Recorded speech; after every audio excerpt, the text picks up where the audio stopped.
Welcome to the channel. My name is Matthias. Today we're going to talk about Excalibur issues 37 to 39, where we're going to have the titular team go up against Dr. Doom.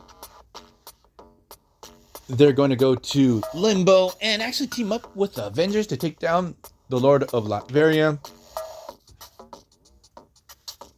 Where the story, it's okay. It's written by Scott Lobdell. And one of my big issues, because I have two issues with this arc, is the art by Mark Badger. It's very stylized. It's not my cup of tea, but as the story progresses, it feels more and more rushed. And there's moments where you can't tell the characters apart. And another big issue with one particular character, a demon that's going to play an important role in the story, the way they do his lettering and they color his word bubbles in such a way that you can't read what the hell he's saying. The letters are red and sort of stylized on a black background, but when printed, the colors sort of bleed into each other, so you can't read anything. It's a real issue. So the story starts with Dr. Doom. He arrives at Excalibur's base of operation at the lighthouse, and he wants to coerce the team, or especially Kitty Pryde, to helping him, because way back in the X-Men versus Fantastic Four, actually it was Fantastic Four versus X-Men crossover, Dr. Doom had saved Kitty's life, so she's in debt with Victor. So she's willing to give Doom a hand with this mission that he wants to go to Limbo and find this precious metal called Promethium. Obviously, the rest of Excalibur are not really down with what's happening and have some serious reservations over what Kitty's about to do with Doom. Because the thing is that to be able to go to Limbo in the first place, Doom needs Kitty to use the Soul Sword, because during that time she was the protector of that weapon, to be able to teleport into Limbo in the first place and get his hands on this metal, which Doom tells Excalibur it's going to save the world. It's going to create free and abundant energy that's not going to have an impact on the climate. So what happens is Kitty and Doom teleport into Limbo while the rest of Excalibur follow along secretly using Widget. And we get this really priceless scene that I really enjoyed in this part of the story, where we have the lady in the lake. She's really pissed off with Excalibur. They're the protectors of the British Isles. And now teaming up with Doom, they're putting into mortal danger everyone that lives there. God damn it, I chose the wrong heroes. And what's going to happen with the lady in the lake? She's going to manifest to the West Coast Avengers because they're having a pool party. She pops up in the middle of their pool and tells them, look, you guys have to save the world. I have other heroes that I was working with and they totally screwed up. And now they're with Dr. Doom. So now we have Doom and Kitty in Limbo, and Victor's able to trick Kitty and steal the Soul Sword from her. So we have like a brief little scuffle between Kitty and Doom. Also, Lockheed is part of this battle where Doom almost kills Lockheed. This is going to be an important part to the next brief story arc that we're going to have. The thing is that Excalibur arrives, also trying to stop Doom. He's able to defeat them.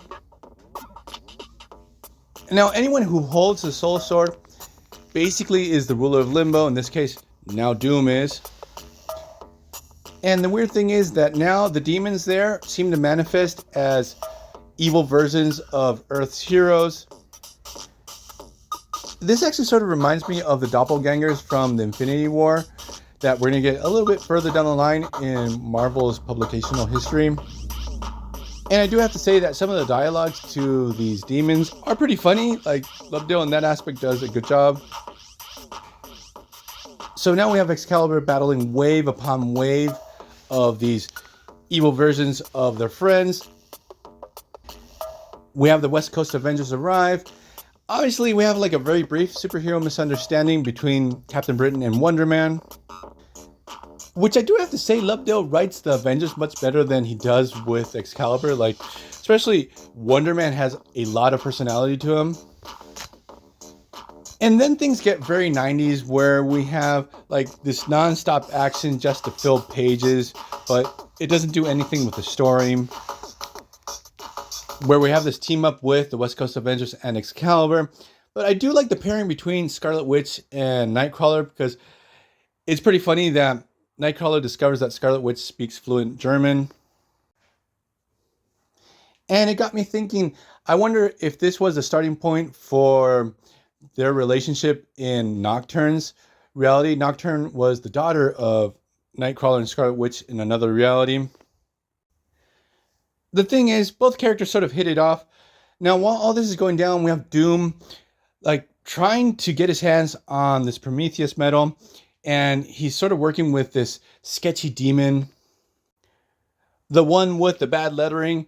And the thing is that this demon turns on Doom, tries to take him down, and we discover he's actually a classic Fantastic Four villain, Darkoth. That outside of the story, this character only pops up once in my collection in the Earth X series. He's part of the Army of the Dead. The thing is that when Doom gets his hands on this Prometheus metal, this is going to lead to a collapse of all of Limbo. And literally, this is going to cause an explosion that's going to go back through the original portal where Doom and Kitty came through and destroy all of Great Britain.